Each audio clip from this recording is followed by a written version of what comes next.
Halo, assalamualaikum warahmatullahi wabarakatuh. Selamat datang kembali di jalannya pekerja migran Indonesia. Mbak-mbak, pripun kabar ini hari? Semoga baik-baik saja, nggih. Semoga mbak-mbak semuanya dijauhkan dari mara bahaya. Dan kali ini kita akan membahas sebuah kasus, yaitu tentang sidang yang dimana ini dilakukan oleh kawan kita PRT asal Indonesia yang menuntut juraganya karena memotong uang secara sembarangan saat dia melakukan kesalahan. Dan ini menurut aku patut kawan-kawan jadikan contoh, jadikan pelajaran. Jadi kalau ada kawan-kawan yang bernasib yang sama, tiba-tiba dipotong nih gajinya sama juragan Anda karena kesalahan sepele, atau mungkin kesalahan yang dimana kesalahan itu ngada-ngada, kawan-kawan bisa mengikuti jejak kawan kita ini untuk melaporkan. Nah, bagaimana tentang ceritanya? Kawan-kawan simak videonya sampai habis, dan sekali lagi jaga kesehatan di musim panas ini, karena kalau sampai kekurangan minum air, sayuran, buah-buahan, ini bisa membuat tubuh Anda dehidrasi, nggih. Oke, dan ini adalah pembahasannya. Sebelum kita membahas tentang kasus dari kawan kita, izinkan channel ini membahas sedikit aja mengenai video yang sempat beredar di kalangan kita, yaitu ada kawan kita namun kerjanya di Taiwan sana yang waktu aku lihat, aku baca, ini judulnya adalah Remang-Remang Gita Gunawan di Taiwan. Nah, yang saya kritisi adalah yaitu gini kan kawan, senakal apapun Anda di negara orang, satu, jangan ngambil video Anda sendiri. Walaupun Anda sedang jualan ataupun Anda sedang melakukan hal asik itu terhadap pasangan Anda ataupun terhadap siapapun itu, ini cuma peringatan ya, karena kita sebagai sesama orang Indonesia, sesama perempuan, kalau bisa jangan sampai upload video Anda atau foto Anda di sosial media. Bahkan kalau pasangan Anda itu ngupload, jangan biarkan ia ngupload, bahkan jangan biarkan pasangan Anda ini menyimpan foto atau video Anda yang tak senonoh. Ingat itu. Karena apa? Satu, pasangan Anda berarti tidak menghargai Anda kalau sampai seandainya ia ngupload. Dua, ingat, Anda ini bakal membuka aib Anda sendiri. Walaupun Anda bilang itu cuma remang-remang gak kelihatan muka badan Anda, tetapi ingat mbak, kekuatan netizen ini sangat luar biasa sekali. Bahkan cuman kelihatan badan doang, netizen bisa menemukan wajah Anda dengan sempurna. Setelah itu mereka bakal nyebar wajah Anda, dan ini bisa fatale nggak hanya Anda sendiri, teman Anda, masyarakat, dan yang paling parahnya adalah orang tua Anda yang tidak tahu apa-apa tentang kelakuan Anda di negara orang. Jadi kawan-kawan, ini kalau nakal, sesuailah dengan porsinya. Kalau sampai nakal, jangan mau juga aib Anda disebar sama pasangan Anda. Itu tidak menghargai Anda sebagai perempuan. Dan perempuan itu pihak yang paling dirugikan di dalam situasi ini. Jadi pinter-pinter nggih untuk di dalam kasus seperti ini. Jangan mau disebarkan, ingat itu. Nah, untuk selanjutnya bagi kawan-kawan semuanya, sekali lagi kami sebagai perempuan ini juga tidak bisa ngomong jangan seperti itu, jangan lakukan itu, enggak, karena itu hak privasi kalian, hak pribadi kalian untuk melakukan hal yang tak senonoh, tetapi sesuai porsinya saja. Dan jangan mau video seperti itu disimpan di HP pasangan Anda, karena sewaktu-waktu itu bisa dijadikan senjata Anda untuk satu, intinya adalah membuat atau menakuti Anda. Bahkan parahnya ini bisa mengancam Anda. Jadi ingat, jangan lakukan hal terbodoh ya, karena itu merugikan sampean. Oke? Semoga dengan penjelasan ini kawan-kawan jangan marah. Ini hanya perkataan yang dikeluarkan oleh kawan seperjuangan, saudara seperjuangan, apalagi sebagai perempuan ya. Oke, kemudian kita bakal membahas kasus yaitu tentang kawan kita Mbak Indonesia yang dimana dia ini nuntut majikannya karena sewana-wana, yaitu telah memotong gaji mbaknya. Oke, bos namanya adalah Wang, yang dimana dia ini didakwa melanggar undang-undang ketenaga kerjaan karena telah memotong gaji Mbak E dari sejak 7 Februari sampai dengan 7 September 2021. Dan yang laporkan ini adalah Mbak Indonesia yang bernama Yati, umurnya 36 tahun, berasal dari Grombongan, Jawa Tengah.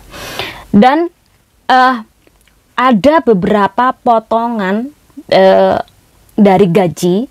Untuk apa aja? Ini sampai totalnya adalah 2.470,15 sen. Nah, jumlahnya potongan ini apa aja?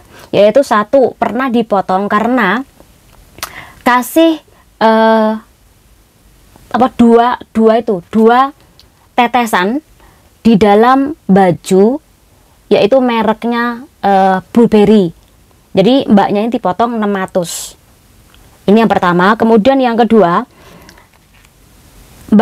si majikan ini celana pendeknya robek. Ini juga dipotong, yaitu sebesar 399 Hongkong dolar. Kemudian panty gosong ini juga dipotong sebesar 220 dolar. Dan pemotongan belanja tanpa nota ini juga dipotong sebesar 1.225,15 sen.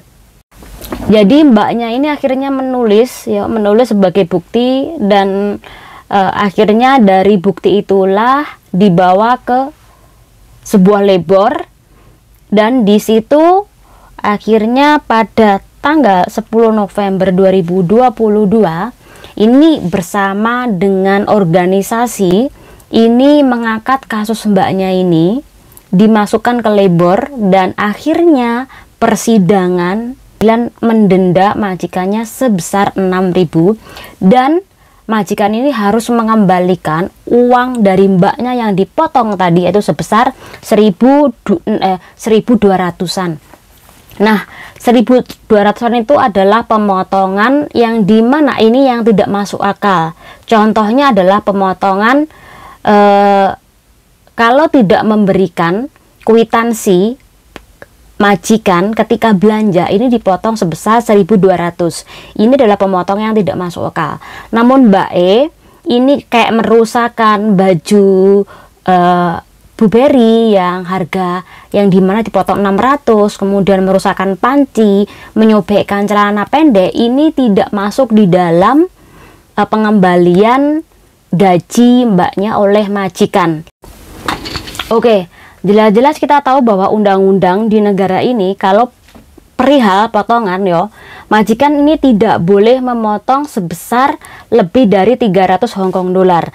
Namun kalau harganya mahal, ini tidak boleh lebih dari seperempat dari gaji kita ketika kesalahan itu dilakukan oleh mbaknya dan berulang kali, itu tidak boleh dari seperempat dari gaji kita. Jadi itu kenapa ketika si mbaknya ini merusakkan beberapa hal, contoh panci, celana pendek, baju, dia hanya boleh dipotong 300 atau seperempat dari gaji dia. Maka sisanya lainnya lagi harus dikembalikan kepada mbaknya. Jadi kawan-kawan semuanya yang harus kawan-kawan ingat, kemarin kita akan membahas masalah ada di mana Mbak Indonesia ini dipotong cuti tahunannya oleh majikannya, dan cara pemotongan ini adalah mbaknya ini diajak liburan ke Cina. Nah, dan ini sejak awal tidak ada istilahnya adalah rembukan dulu, percakapan dulu bahwa ketika diajak loihang itu ke Cina bakal dipotong dari cuti tahunan. Itu tidak ada. Apakah itu bisa dilaporkan? Jawabannya bisa. Majikan tidak boleh memotong sesukanya dan tidak boleh memakai gaji PRT-nya tanpa ini ada rembukan. Dan ketika majikan liburan entah itu kemanapun, itu itu tidak boleh memotong gaji PRT-nya tanpa kesepakatan. Kalau sampean tidak sepakat untuk dipotong, sampean bisa melaporkan. Kecuali kalau sampean sepakat, ini nggak masalah, yo, majikan tidak kena denda, yo. Tapi kalau sampean dan itu nggak sepakat, majikan memotong ketika majikan Anda libur ke luar negeri, silahkan laporkan. Ini yang pertama. Kemudian kayak mbaknya tadi, ini bisa dilaporkan ketika nanti ya finish kontrak, ya. Bisa dilaporkan, tetapi jangkanya tidak boleh lebih dari 1 tahun setelah sampean finish kontrak. Kalau sampean finish kontrak langsung melaporkan itu bisa, asal jangkanya jangan sampai 1 tahun selepas Anda finish kontrak, nggih. Kemudian bagaimana kalau saya ini 8 tahun bekerja di majikan tersebut, mau tuntun aku ini dikeluarkan oleh majikan? Kawan-kawan simak video nantinya, kita bakal membahas dan bagaimana sih cara melaporkan, dan kemudian apa sih long service itu, dan apa yang membuat Anda berhak mendapatkan long service. Ada pertanyaan kan kita, apakah long service itu sudah dihapus? Maka jawabannya belum dihapus, ya. Tapi kalau kawan-kawan nggak paham, sekali lagi nanti next videonya, ya. Karena ini pasti penjelasan lumayan panjang. Semoga dengan sedikit penjelasan ini menambah wawasan kita. Channel Undiri. Wassalamualaikum warahmatullahi wabarakatuh. Bye-bye.